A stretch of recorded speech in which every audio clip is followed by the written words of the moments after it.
Why does Richter's transformation happen in lymphoma? Imagine a slow-growing lymphoma suddenly turning into a much more aggressive disease. That's what happens in Richter's transformation.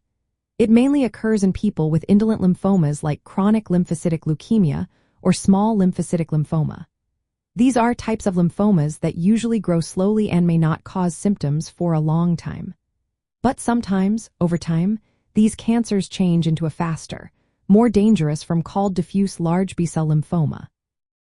This transformation happens because of genetic and epigenetic changes in the cancer cells.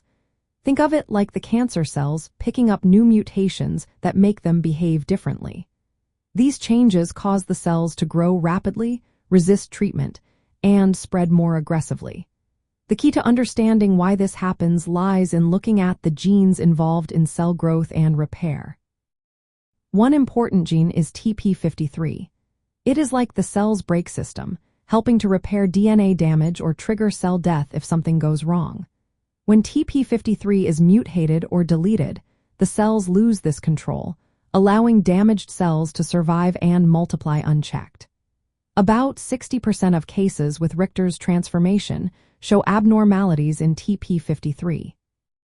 Another gene involved is MYC, which helps regulate how cells grow and divide. When MYC is altered, it can lead to uncontrolled cell proliferation. Around 40% of cases show changes in MYC. Then there is CDKN2A, which normally acts as a brake on the cell cycle, preventing cells from dividing too quickly.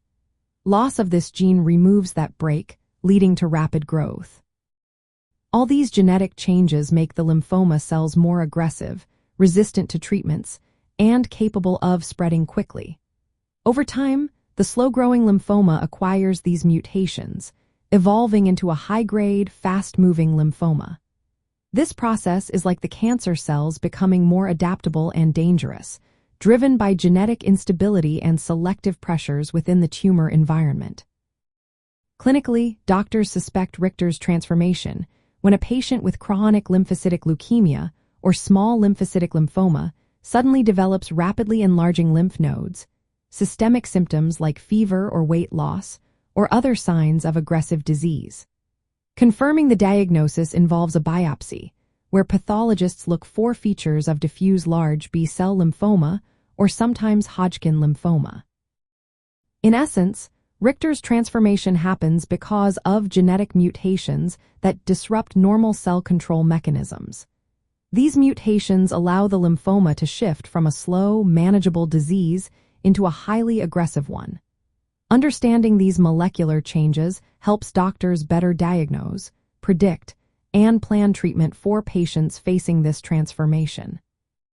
Always remember, each person's disease can be different, so personalized medical advice from healthcare professionals is essential.